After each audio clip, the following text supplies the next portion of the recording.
මේ ශ්‍රී ලංකා ගුවන් විදුලි සංස්ථාවයි. ජාතියේ සංනිවේදකයා විශ්වාසය සමග පෙරට.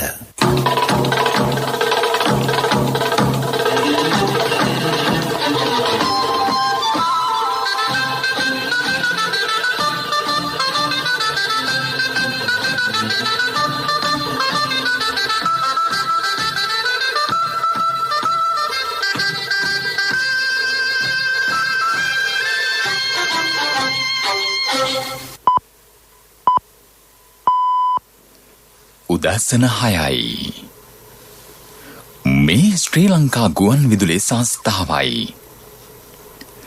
මෙන්න ප්‍රවෘත්ති. සංස්කරණයේ කුමාරෑල පාත ප්‍රකාශය ප්‍රසන්න චන්දන බණ්ඩාර. පූජ්‍ය කොටගොඩ ධම්මාවාස නාහිමි ආදාන පූජෝත්සවය අද පස්වරුවේ නිදහස් චතුරස්‍රයේදී ජනතාව පීඩාවට පත් කරන ගැටලු සඳහා විසඳුම විධිමත් සංවර්ධනය පමණක් බව ජනපති අවධාරණය කරයි. මෙරට කොවිඩ් ආසාදිතයන්ගේ සංඛ්‍යාව 90,000 ඉක්මවයි. තවත් කොවිඩ් මරණ 2ක්. බස්නාහිර පළාතේ පාසල්වල සියලුම ශ්‍රේණි ලබන සඳුදා සිට යළි ආරම්භයි. කැලණිතිස්ස විදුලි බලාගාරය ලබන මාස 4 වැනිදා සිට නැවතත් ජාතික විදුලි බල පද්ධතියට. යුරෝපා සංගමේ රාජ්‍ය නායක සමුළුව අද සහ හෙට. ඔලිම්පික් ගිනිසිලුව ටෝකියෝ නගරය දක්වා රැගෙන යාම අද ආරම්භයි. ශ්‍රී ලංකා අමරපුර මහනිකායේ උත්තරීතර මහානායක අපවත් වී වදාළ අග්ගමහා පණ්ඩිත අතිපූජ්‍ය කොටගොඩ ධම්මාවාස මහානායක ස්වාමින් වහන්සේගේ ශ්‍රී දේහය පිළිබඳ ආදාහන පූජෝත්සවය කොළඹ නිදහස් චතුරස්‍රයේදී පූර්ණ රාජ්‍ය ගෞරව සහිතව අද පස්වරුවේ සිදු කෙරේ. ශ්‍රී දේහය රැගත් රිය පෙරහර අද පස්වරු 1ට ගල්කිස්ස ධර්මපාල විහාරස්ථානයෙන් ගමන් ආරම්භ කර පස්වරු 3ට කොළඹ නිදහස් චතුරස්‍රයට ළඟාවීමට නියමිතයි. රිය පෙරහර ගල්කිස්ස ධර්මපාල විහාරස්ථානයේ සිට ශ්‍රී ධර්මපාල මාවතෝස්සේ ගාලු පාරට පිවිස දෙහිවල වැල්ලවත්ත පසු කර බම්බලපිටිය වජිරපාර හන්දියෙන් දකුණට හැරී හැවුලොක් පාරට පිවිස ඒ ඔස්සේ තුම්මුල්ල හන්දිය දක්වා ගමන් කරනු ඇත. එතැන් සිට තර්ස්ටන් පාර කේම්බ්‍රිජ් පෙදෙස ජාතික කෞතුකාගාර හන්දියෙන් දකුණට හැරී ඇල්බර්ට් ක්‍රසන්ට් මාවතෝස්සේ ගමන් කර නන්දා මෝටර්ස් හන්දියෙන් දකුණට හැරී නිදහස් වටරවුම නිදහස් මාවතෝස්සේ නිදහස් චතුරස්‍රය ඔස්සේ ළඟාවනු ඇත. ජනාධිපති කාර්යාලය අග්‍රාමාත්‍ය කාර්යාලය සහ බුද්ධ ශාසන අමාත්‍යාංශයේ එක්ව මෙම කටයුතු සංවිධාන කරයි. අද පෙරවරු 8 සිට දහවල් 1 දක්වා ගල්කිස්ස ශ්‍රී ධර්මපාල විහාරස්ථානයේ සිට වරින් වර විස්තරගෙන ඒමට ශ්‍රී ලංකා ගුවන් විදුලි සංස්ථාවේ සිංහල ස්වදේශීය සේවය, වෙළඳ සේවය හා සිටි FM සේවය සූදානමින් සිටී. ශ්‍රී දේහය විහාරස්ථානයේ සිට නිදහස් චතුරස්‍රය වෙත වැඩම කරවීමේ පෙරහර පිළිබඳ විස්තර ප්‍රචාරයක්ද ඇතුළුව ආදාහන පූජෝත්සවය පිළිබඳව සජීව විස්තර කතනය දහවල් 2 සිටගෙන ඒමටද ජාතික ගුවන් විදුලිය කටයුතු යොදා තිබේ. ආදාහන පූජෝත්සවයේ නිමිත්තෙන් අද දින සංවේදී දිනයක් වශයෙන් නම් කර ඇති බව පූජ්‍ය බටපොළ මේධානන්ද හිමියෝ පවසති. කාරක සභාවේ ස්වාමීන් වහන්සේ ඇමතිය හැකි අංක කිහිපයක්ද ශ්‍රී ලංකා අමරපුර සංඝ සභා මූලස්ථානයේ ඊයේ පැවති මාධ්‍ය හමුවකදී ඉදිරිපත් කෙරිණි.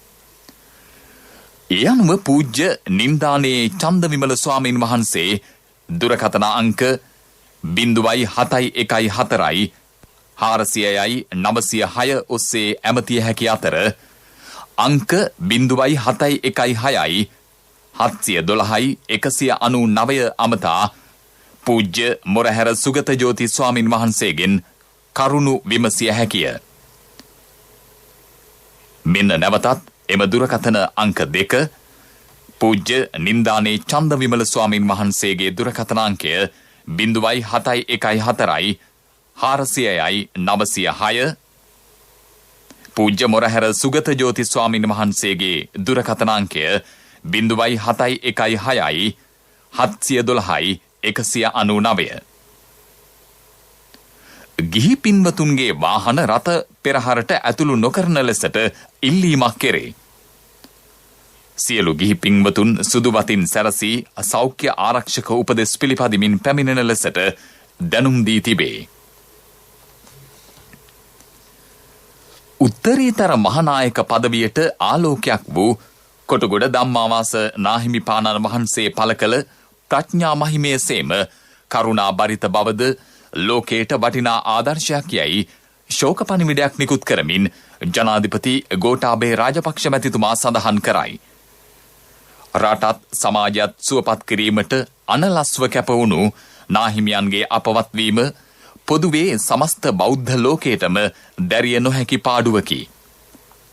සුපටිපන්න භික්ෂූන් වහන්සේ නමකගේ කාර්යභාරය ඉතා මැනවින් ග්‍රහණය කරගෙන සිටි උන්වහන්සේ සමාජයේ හා දේශපාලන වශයෙන් වූ ජාතික වගකීම කිසි විටකත් පැහැර නොහැරිය බවද ජනාධිපතිතුමා සඳහන් කරයි. අතිපූජ්‍ය කොටුගොඩ ධම්මාවාස නාහිමියන්ගේ අපවත් වීම සම්බන්ධයෙන් ශෝක පණිවිඩයක් නිකුත් කරන අග්‍රාමාත්‍ය මහින්ද රාජපක්ෂ මහතා සඳහන් කරන්නේ සම්බුද්ධ දේශනාවට අනුව භික්ෂුවක තුල තිබිය යුතු ව්‍යක්ත බවද විනීත බවද විශාරද බව හා ධම්මානුධම්ම පටිපන්න බවද උන්වහන්සේ තුල නිරන්තරයෙන් විද්‍යමාන වූ බවයි. වචනීය පරිසමාප්ත අර්ථයෙන්ම බෝධිසත්ව ගුණෝපේත පරම පූජනීය මහා සංඝ පීතෘවරයාණන් වහන්සේ නමක වන ධම්මාවාස නාහිමියන් ලක් දෙරණට මෑත කාලීනව පහළ වූ උගත් වියත් ශ්‍රේෂ්ඨ පඬිරුවණක් බව නිවේදනයක් නිකුත් කරමින් අමාත්‍ය ආචාර්ය කෙහෙලිය රඹුක්වැල්ල මහතා පවසයි. උන්වහන්සේගේ සුමధుර ධර්මදේශනා බොදු ජනයා පමණක් නොව අන්‍ය ආගමිකයන්ද වන්දනීයත්වයට හා ගෞරවනීයත්වයට පාත්‍ර වූ බව අමාත්‍යවරයා නිකුත් කර ඇති ශෝක පණිවිඩයෙහි දැක්වේ. අතිපූජ්‍ය කොටුගොඩ ධම්මාවාස මහානායක ස්වාමින් වහන්සේගේ ශ්‍රී දේහය පිළිබඳ ආදාහන පූජෝත්සවය පැවැත්වෙන අද දින ජාතික ශෝක දිනයක්සේ සැලකීමටත් ඒ අනුව අද කොළඹ දිස්ත්‍රික්කයේ තුල මස් පිණිස සතුන් ඝාතනය කරන ස්ථාන සහ මස් මාංශ අලවිසල් වසා තැබීමටත් අමාත්‍ය මණ්ඩලය තීරණය කර ඇත. මේ ප්‍රවෘත්ති ශ්‍රී ලංකා ගුවන් විදුලි සංස්ථාවෙන්.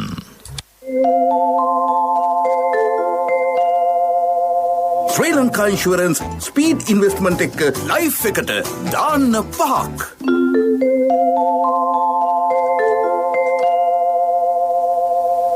දීර්ඝ කාලීනව ජනතාව පීඩාවට පත්කරන ගැටලු සඳහා විසඳුම විධිමත් සංවර්ධනය පමණක් බව ජනාධිපති ගෝඨාභය රාජපක්ෂ මැතිතුමා පවසයි. ඊට අවශ්‍ය ප්‍රතිපත්ති රාමුව සහ වැඩපිළිවෙල රජය විසින් ඉදිරිපත් කර තිබේ. ජනාධිපතිවරයා ලෙස තමා ගමින් ගමට යන්නේද සැබෑ ජනතා ගැටලු හඳුනා ගනිමින් ඒවාට විසඳුම් ලබා දීමටය. ප්‍රතිපත්තියක් සහ වැඩපිළිවෙලක් නැති පිරිසක් අද ඊට පහර ගසමින් සිටින බව ජනාධිපතිතුමා කියා සිටී. නුගේගොඩ වැලිපාක් උද්‍යානයේ ඊයේ පස්වරුවේ පැවති ශ්‍රී ලංකා පොදු ජන පෙරමුණු අනුබද්ධ සංවිධාන නියෝජිත හමුව අමතමින් ජනාධිපතිතුමා මේ බව සඳහන් කළේය. වත්මන් රජයේ බලයට පැමිණ මාස 16ක් වැනි කෙටි කාලයක් තුළ රටේ පැහැදිලි ප්‍රතිපත්තිමය වෙනසක් සිදු කර තිබේ.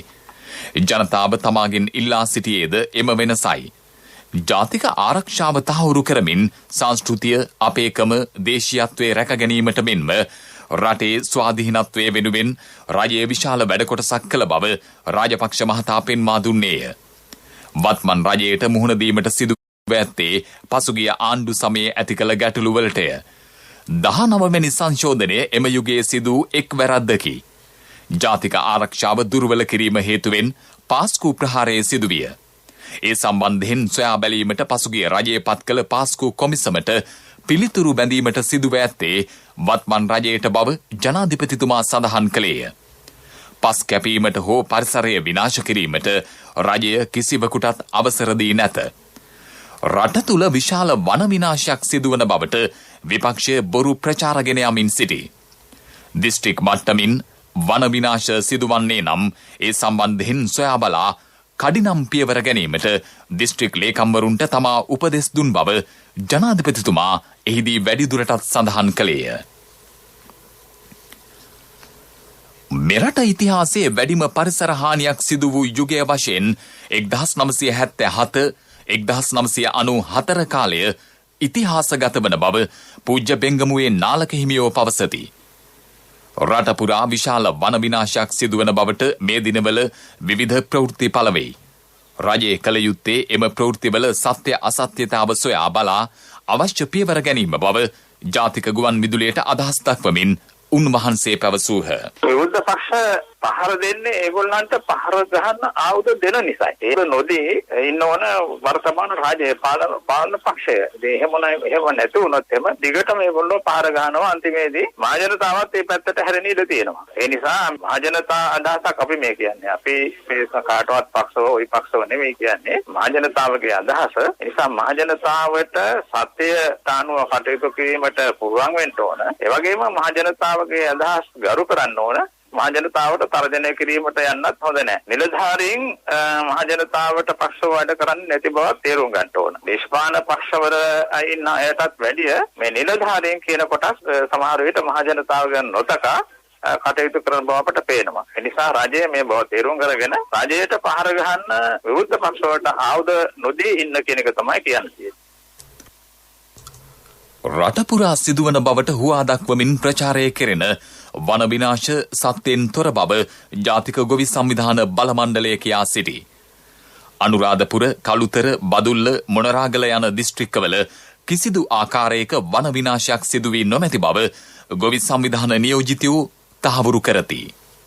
දිස්ත්‍රික් බල මණ්ඩලවල සභාපතිවරු ඒකාබද්ධව තමයි ජාතික ගොවි සංවිධාන බල මණ්ඩලය හැදිලා තියෙන්නේ. මම සභාපති SMG සමරකෝන්. අපිට හරි කනගාටුදායක සිද්ධියක් තමයි මාධ්‍යයෙන් මේ දැනගන්න ලැබෙන්නේ වන විනාශය. අනුරාධපුර දිස්ත්‍රික් බල මණ්ඩලයේ සභාපති හැටියට මම වගකීමෙන් කියනවා අපේ අනුරාධපුර දිස්ත්‍රික්කයේ නම් කිසිම වන විනාශයක් නැහැ. අරුණාදාස පල්ලියගේ ලේකම්. සර ගණනාවක් වගා කරපු කුඹුරු ඉදම් මේ අවුරුදු 30කට විතර පස්සේ වගා කරන්න සැරස්න හැදුවාම ජනාධිපතිතුමාට පහත කරලා කරන ව්‍යාපාරය අපි තරයේම හෙලා දකින්න. මම උපාල රාජපක්ෂ බදුල්ල දිස්ත්‍රික් ලේකම්. අපේ ගොවි ජනතාව ඉල්ලුවා මෙතුවක්කල් වන සංරක්ෂණ දෙපාර්තමේන්තුවෙන් තහනම් කරපු ගොවින් වගා කරපු පැරණි ඉඩම් නැවත ගොවින්ට ලබා දෙන්න. ඒ ඉඩම් ලබා දුන්නා. ඒ ඉඩම් වල හෙලිපෙලි කටයුතු ගොවි ජනතාව කරාට අක්කර 10 ගණන් අක්කර 100 ගණන් ගස් කපන ගස් පාලු කරන ව්‍යාපාරයක් කරන්නේ නැහැ. DM ප්‍රේමරත්න මොණරාල දිස්ත්‍රික් සභාපති. මොණරාල දිස්ත්‍රික්කයේ ප්‍රාදේශීය ලේකම් කොට්ටාස 11ක් තියෙනවා. ඒ 11ම ගැන විස්තර කියන්න මම දන්නවා. මේ කිසිම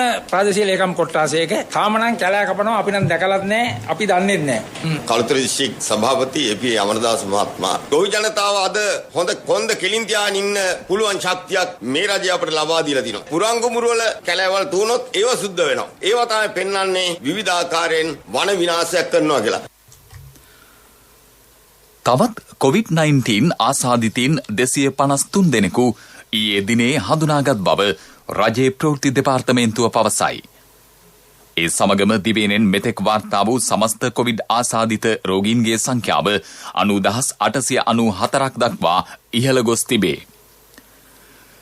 මේ අතර ප්‍රතිකාර ලැබූ තවත් ආසාදිතයෝ 324 දෙනෙක් සම්පූර්ණ සුවය ලබා ඊයේ රෝහල් වලින් හා ප්‍රතිකාර මධ්‍යස්ථාන වලින් පිටව ගියහ.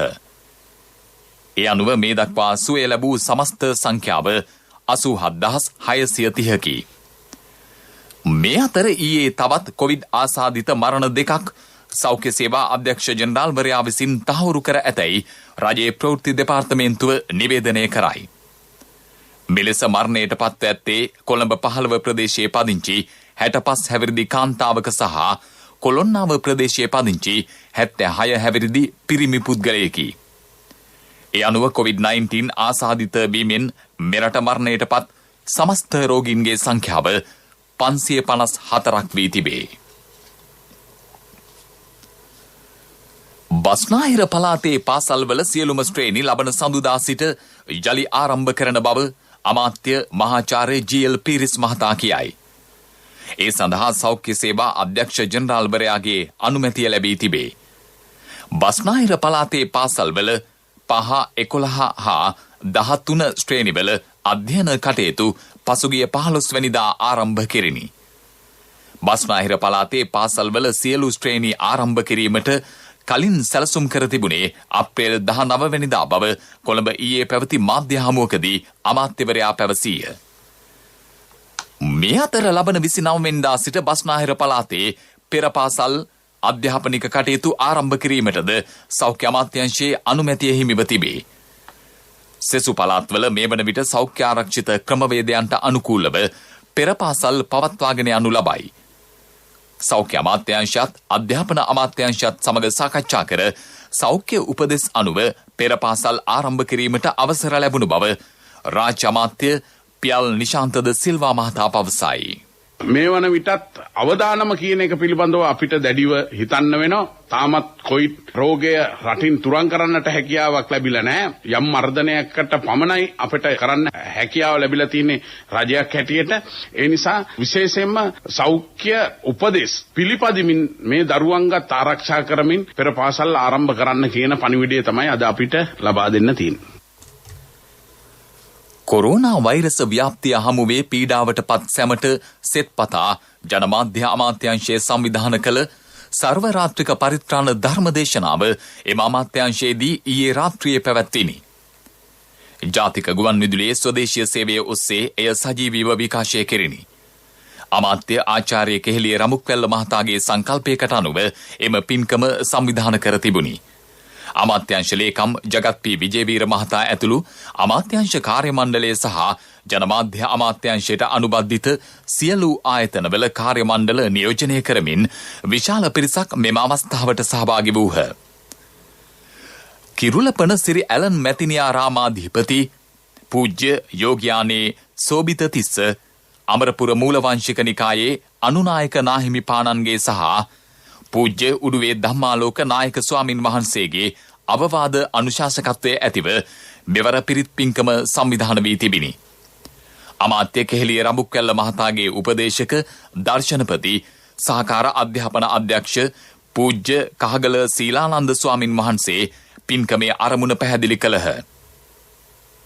මුළු ලොවටම ව්‍යසනයක් වූ කොරෝනා උවදුරින් රෝගාතුර වූ සියලු දෙනාට නිදුක් නිරෝගී සුවය ලබා ගැනීමත් ජනාධිපතිතුමා අගමැතිතුමා ප්‍රමුඛ රජයට රටවැසි සැමට හා ලෝවැසි සැමට රත්නත්‍රයේ ආශිර්වාදය ලබා ගැනීමත් මෙම පුණ්‍ය කර්මයේ අරමුණ බව උන්වහන්සේ පැහැදිලි කළහ. පරිවර්තනීය සමාජයකට රට ගමන් කරමින් තිබේ. මිනිසුන්ගේ ආකල්පවල පරිවර්තනයක් සිදුවිය යුතු බවද උන්වහන්සේ පෙන්වා දුන්හ. ශ්‍රී ලංකා ගුවන් විදුලි සංස්ථාව දිවයින පුරා වෙහෙර විහාරස්ථානවල සංවිධාන කරන රතන සූත්‍රය සජ්ජායනා කිරීමේ වැඩසටහනේ 143 වැන්න ගාල්ල වවුලුගල ශ්‍රී සම්බෝධි අරණ්‍ය සේනාසනයේදී අද පැවැත්වේ.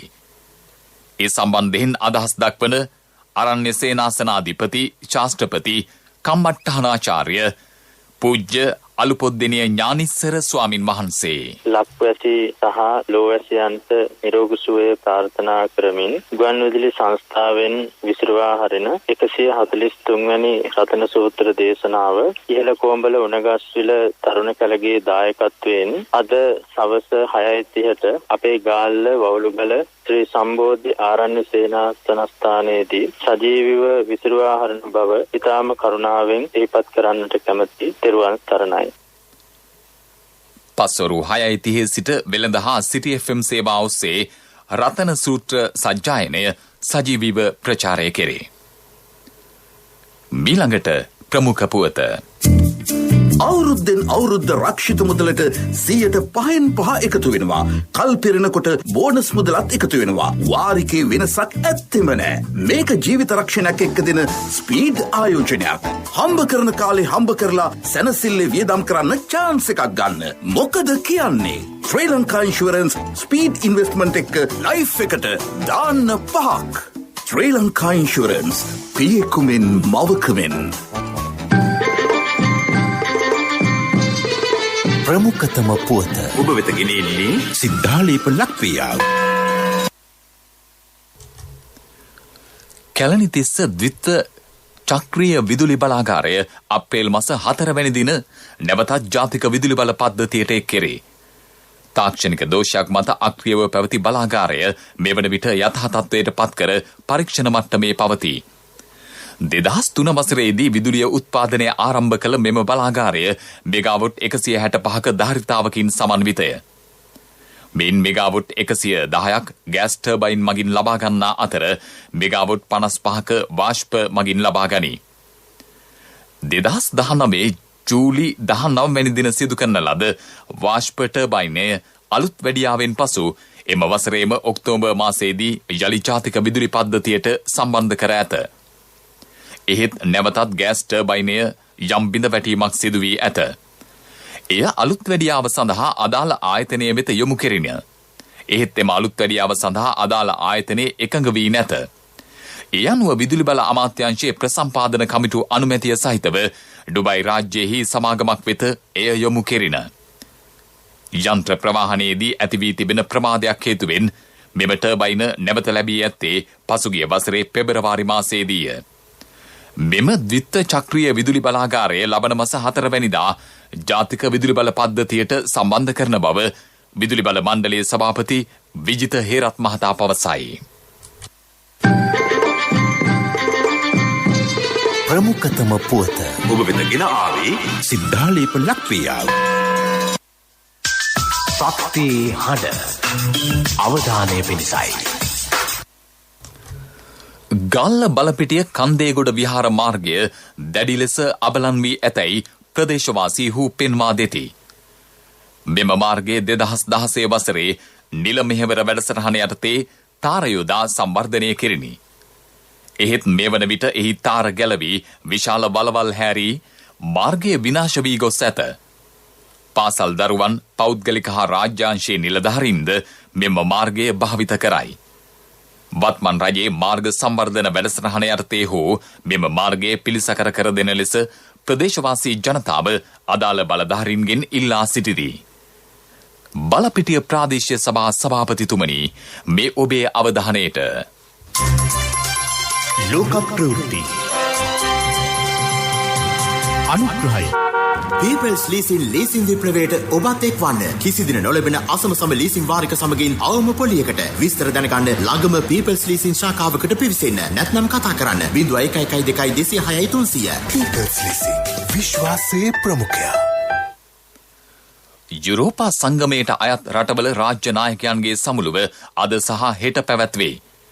වීඩියෝ සම්මන්ත්‍රණ තාක්ෂණය ඔස්සේ පැවැත්වෙන සමුළුවට රටවල් 27ම නායකයෝ සහභාගී වෙති. මේ වන විට යුරෝපා රටවල් මුහුණ දී සිටින කොරෝනා තුන්වන රැල්ල හා එන්නත්කරණය කෙරෙහි මෙහිදී ප්‍රධාන වශයෙන් සාකච්ඡා කෙරෙනු ඇත. පසුගියදා රුසියානු ජනාධිපතිවරයා සමග දුරකථනයෙන් කළ සාකච්ඡාව පිළිබඳව යුරෝපා සභාවේ ප්‍රධානී ශාල් මිෂෙල් විසින් මෙම සමුළුව දැනුවත් කෙරෙනු ඇත. සමුළුවට ආරාධනා ලැබ සිටින ඇමරිකානු ජනාධිපති ජෝ බයිඩන්ද මෙහිදී රුසියාව සම්බන්ධයෙන් සාකච්ඡා කිරීමට තීරණය කර තිබේ. ඇමරිකා එක්සත් ජනපදයේ වර්ජිනියා ජනපදයේද එම දේශ සීමාව තුළ මරණ දඬුවම තහනම් කිරීමට පියවර ගනී. ඊට අදාළ පනතට ආණ්ඩුකාර රැල්ෆ් නොටම් අත්සන් තැබුවේය. ඒ අනුව මරණ දඬුවම තහනම් කළ 23 වැනි ඇමරිකානු ජනපදය වර්ජිනියාවයි. People's Leasing ලීසින් විප්ලවයට ඔබත් එක්වන්න. කිසිදින නොලැබෙන අසම ලීසින් වාරික සමගින් අවම පොලියකට විස්තර දැනගන්න ළඟම People's Leasing ශාඛාවකට පිවිසෙන්න. නැත්නම් කතා කරන්න 0112 206 300. People's Leasing විශ්වාසයේ ප්‍රමුඛයා.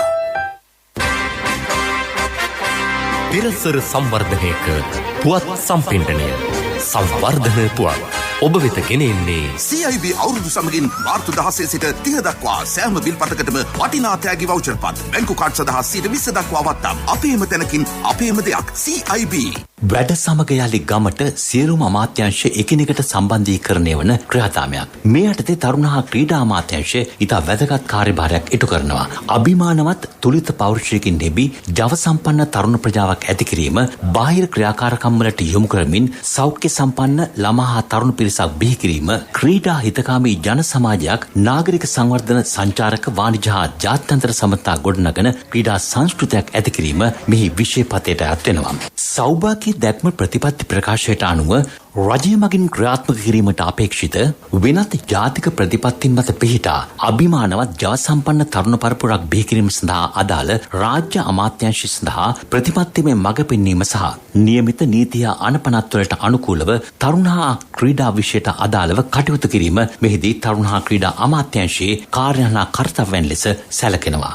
මේවා අතර ප්‍රමුඛතා ලෙස රටේ අධ්‍යාපන, සමාජ, ආර්ථික, සංස්කෘතික දැක්මට තරුණ සහභාගීත්වයේ ක්‍රියාකාරීත්වය දායකත්වයේ ලබා ගැනීම සඳහා අවශ්‍ය කටයුතු සම්පාදනය කිරීමද මේ ව්‍යාපෘතිවලට ඇතුළත් කර තිබෙනවා. ආර්ථික ශේෂ්ත්‍රය තුළ තරුණ ව්‍යවසායකින්ට උපරිම අවස්ථා උදා කිරීම, තරුණ මානව සම්පත් දත්ත බැංකුවක් ආරම්භ කිරීම, ජාත්‍යන්තර, ජාතික හා ප්‍රාදේශීය මට්ටමේ කුසලතා පුළුල් කිරීම, ක්‍රීඩා යටිතල පහසුකම් සංවර්ධනය හා සංචාරක නාගරික ක්‍රියාකාරකම් ජාත්‍යන්තර සබඳතා ගොඩනගන ආර්ථිකයක් ස්ථාපිත කිරීම ව්‍යාපෘති සඳහා වැඩි අවධානය යොමු කර තිබෙනවා. ක්‍රීඩා සංවිධාන හා ව්‍යාපාරික ප්‍රජාව ක්‍රීඩාව සඳහා දිරිගැන්වීමට මෙන්ම ශාරීරික ව්‍යායාම සඳහා පහසුකම් වැඩි කිරීම මේ යටතේ සිදු වෙනවා. මාර්තු 2 වෙනිදා ගමට පිටියක් නමින් ආරම්භ කළ සෑම ගමකටම ක්‍රීඩා පිටියක් ගොඩනැංවීමේ ව්‍යාපෘතිය මේ අනුව ආරම්භ කර තිබෙන ව්‍යාපෘතියක්. සෑම ක්‍රීඩාවකටම අදාළ යටිතල පහසුකම් දිස්ත්‍රික් හා පළාත් මට්ටමින් වැඩි දියුණු කරන අතර පාසල් සඳහා විශේෂ අවධානයක් යොමු කර තිබීම විශේෂත්වයක්. ව්‍යායාම මන්තීරු සැකසීම මෙන්ම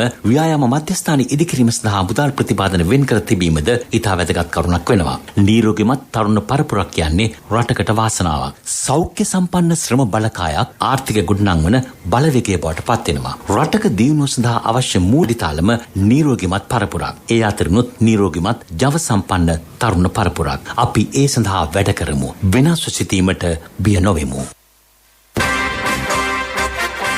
පෙරසර සංවර්ධනයක පුවත් සම්පින්ඩනය සංවර්ධන පුවත් ඔබ වෙත ගෙන ආවේ CIB අවුරුදු සමගින් මාර්තු 16 සිට 30 දක්වා සෑම බිල්පතකටම වටිනා තෑගි වවුචර් පත් බැංකු කාඩ් සඳහා 20% දක්වා වත්නම් අපේම තැනකින් අපේම දෙයක් CIB.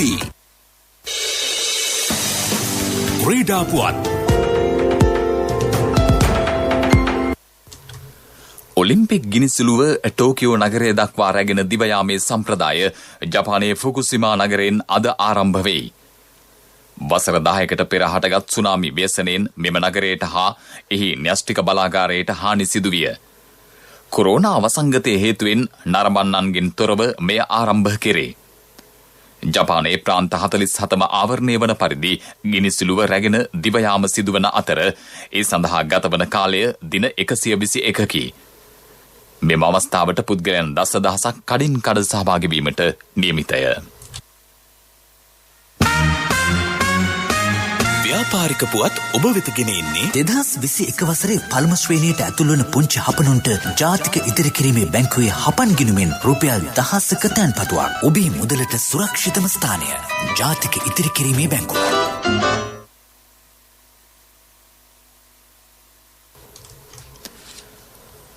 දෙදහස් 20 රයිගම් ටෙලි සම්මාන උළෙල සඳහා අයිඳුම්පත් ලබා ගැනීම මේ දිනවල සිදු කෙරේ. 16 වැනි රයිගම් ටෙලි සම්මාන උළෙල ජූලි මාස 3 වැනිදා පැවැත්වීමට නියමිතයි.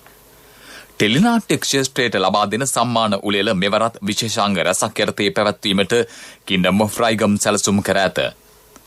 සම්මාන කාණ්ඩ රැසක් යටතේ සංවිධාන වන මෙම උළෙලේ සම්මානලාභීන් සඳහා මුදල් තිලෙන සමග ජීවිත රක්ෂණාවරණයක්ද ලබා දෙන බව කින්ඩම් ඔෆ් රයිගම් අධිපති ආචාර්ය රවි ලියනගේ මහතා පවසයි. ව්‍යාපාරික පුවත් ඔබ වෙත ගෙන ආවේ 2021 වසරේ පළමු ශ්‍රේණියට ඇතුළු වන පුංචි හපනුන්ට ජාතික ඉදිරි කිරීමේ බැංකුවේ හපන් ගිණුමෙන් රුපියල් 1000ක තැන්පතුවක්. වැඩි පොලියක්, ඉතුරු ගිණුමට 100% රාජ්‍ය ආරක්ෂාව, ශිෂ්‍යත්ව විභාගය සඳහා ආදර්ශ ප්‍රශ්න පත්‍ර කට්ටල් සහ දිවයින පුරා විහිදුණු ශාඛා ජාලය හා තැපැල් උපතැපැල් කාර්යාල ජාලය මගින් ගනුදෙනු කිරීමේ හැකියාව. ඔබත් අදම ඔබේ සිඟිත්තාගේ අනාගතය වෙනුවෙන් හපන් ගිණුමක් කරවන්න. කොන්දේසි අදාළ වේ. ඔබේ මුදලට සුරක්ෂිතම ස්ථානය ජාතික ඉදිරි කිරීමේ බැංකුව. ආර්ථික පුවත් ආවරණය ආසිසිර බෙහෙත් ගන්න පුළුවන් වුණාද? හොඳ වෙලාවට එක ෆාමසියක් නම් ඇරලා තිබුණා. ඒත් තරු පෙවුනේ සමහර බෙහෙත් වල ගණන් ඇහුවම. කීයද? LOLC ක්‍රෙඩිට් කාඩ් එක නොතිබෙන්න මොනවා කරන්නද කියලා හිතා ගන්න බැරි වෙනවා. LOLC ෆයිනෑන්ස් ක්‍රෙඩිට් කාඩ් පත ජීවිතේම සපුරාලයි. ලෝක වෙළඳ පොලේ කංජි තෙල් මිල ඉහළ යයි. ඒ අනුව ඊයේ රාත්‍රිය වන විට බ්‍රෙන්ට් වර්ගයේ බොරතෙල් බැරලයක මිල ඇමරිකානු ඩොලර් 64.5ක් දක්වා 5.3කින් ඉහළ ගොස් තිබේ. බහලුම් ප්‍රවාහන නෞකාවක් සූවස් ඇල මාර්ගය හරස් කරමින් සිරවීම හේතුවෙන් එහි නෞකා ගමනාගමනයට බාධා එල්ල විය. ඉන්ධන මිල ඉහළ යාමට එය හේතුව බව අල් අරාබියා රූපවාහිනිය පවසයි. මෙම ඇල මාර්ගය තුළ ඉන්ධන බැරල් මිලියන 15ක් රැගත් නෞකා 10ක් සිරවී ඇත. මෙම ඇල මාර්ගයේ ගමන් කිරීමට අපේක්ෂාවෙන් ඉතා දිගු නෞකා පෙළක් දැකිය හැකි බවද වාර්තා වේ. මෙවන විට පැරණි ඇල මාර්ගය ඔස්සේ පමණක් නෞකා ගමනාගමනය සිදුවේ. සුවස් ඇල ඔස්සේ දෛනිකව ගමන් කරනු ලබන නෞකා සංඛ්‍යාව 50ක් පමණ වේ. ඔන්න ඩොක්ටර් කිව්වද තාත්තට ගෙදර යන්න පුළුවන් කියලා. දුවලට මම නිසා හරි කරදරයක් නේද උනේ. කසුන්ගේ LOLC ක්‍රෙඩිට් කාඩ් එක තිබුණ නිසා කිසි ප්‍රශ්නයක් උනේ නැහැ. තාත්තා සනීප වෙච්ච එකනේ අපේ සතුට. LOLC ෆයිනෑන්ස් ක්‍රෙඩිට් කාඩ් පත ජීවිතේම සපුරාලයි.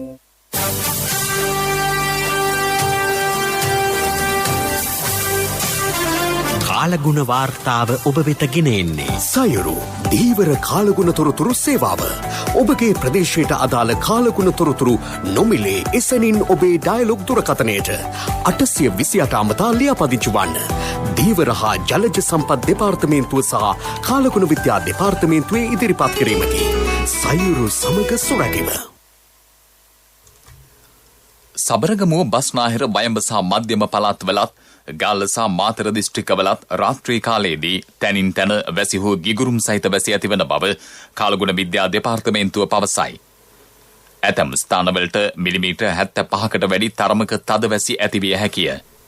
නැගෙනහිර සහ ඌව පළාත්වලත් හම්බන්තොට දිස්ත්‍රික්කයේත් වැසි ඇතිවන බව දෙපාර්තමේන්තුව සඳහන් කරයි.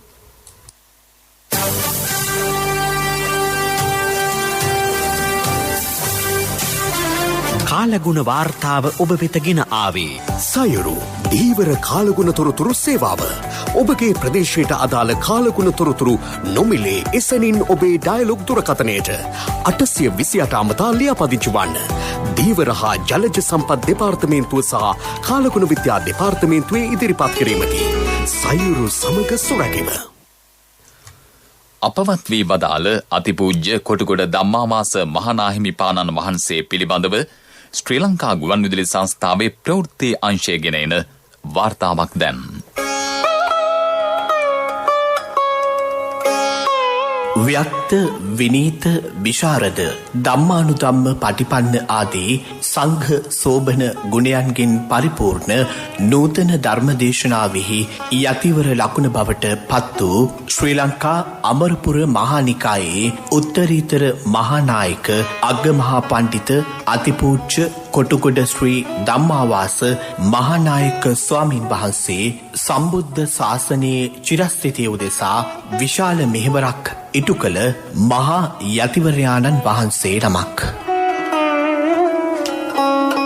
මිනුවන්ගොඩ කොටුගොඩ ග්‍රාමයෙහි වැවිලිකරුවකු වූ ඇඳිවිතාරණගේ හරමානිස් රොද්‍රිගෝ පියාණන්ට සහ ඇඳිවිතාරණගේ සෙලෙස්නා රොද්‍රිගෝ මෑණියන්ට දාව පවුලේ බාලම දරුවා ලෙස වර්ෂ 1933 ජනවාරි මාස 23 වෙනිදා ඇඳිවිතාරණගේ සිරිමෙවන් රොද්‍රිගෝ නමින් මේ පින්වත් කුමරුවාණන් ජන්මලාභය ලැබුවා.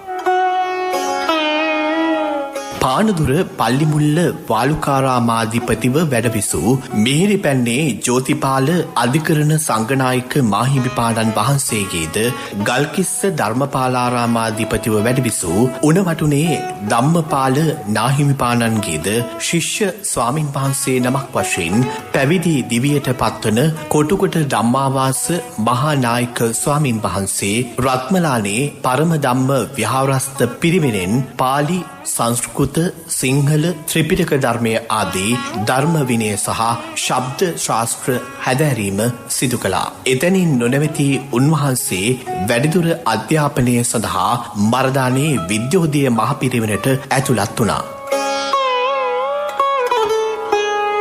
1954 වර්ෂයේ ජූලි මස 10 වෙනි දින කඩුගඟේ උදකුක්කේප සීමා මාලකයේදී කළුතර පුලිනතලාරාමාධිපතිව වැඩවිසූ අග්ගමහා පණ්ඩිත බේරුවල ශ්‍රී සුමංගල සිරිනිවාස මහානායක මාහිමිපාණන් වහන්සේගේ උපාධ්‍යායත්වයෙන් අති පාරිශුද්ධ උපසම්පදාව ලබා ගන්නට කොටුගොඩ ධම්මාවාස මහානායක ස්වාමීන් වහන්සේට හැකියාවක් ලැබුණා. ශාසනික වගකීම් බාර ගනිමින් වයසින් වසර 37ක් පමණ වූ තරුණ යතිවරයාණන් වහන්සේ නමක් ලෙස 1970 වර්ෂයේදී අමරපුර මහානිකායේ අමරපුර පාර්ශවයේ කාරක සංඝ සභික තනතුරට පත්වීමෙන් පසුව ලේකකාධිකාරී තනතුරටද අනුනායක මහානායක ආදී ස්ව නිකායේ සම්භාවනීය තනතුරුවලටද උන්වහන්සේ තෝරාපත් කරගන්නේ උන්වහන්සේ පිළිබඳව තැබූ මහත් වූ විශ්වාසය නිසාවෙන්. ලෝකයෙන් ජනතාවගෙන් ඉල්ලීමක් කරනවා. සාමයේ පිණිස අපි කවුරුත් එකමුතු වෙමුයි කියලා. ඒ කාරණයට විශේෂයෙන් පවතින රාජ්‍යයන් උදව් කරනවා. අපේ නිකායේ සියලුම ලොකු කුඩා මහා සංඝයා වහන්සේගේ පූර්ණ අනුග්‍රහයෙන් අපට මේ බරපතල වගකීමක් පවරලා තිබෙනවා. ඒ වගකීම ඉටු කිරීමට මා ජීවිතය කැප කරනවයි කියන බවක් මේ සම්භාවන ගිහි පැවිදි උතුමන් අතර ප්‍රකාශ කරන්න කැමැතියි. සම්බුද්ධ ශාසනයෙහි චිරස්ථිතිය සඳහා අනුපමේය මෙහෙයක් ඉටු කළ ශ්‍රී ලංකා අමරපුර මහානිකායේ උත්තරීතර මහානායක අග්ගමහා පණ්ඩිත අතිපූජ්‍ය කොටුගොඩ ශ්‍රී ධම්මාවාස මහානායක ස්වාමීන් වහන්සේට අජරාමර නිවන් සුව ලැබේවායි අපි ප්‍රාර්ථනා කරමු.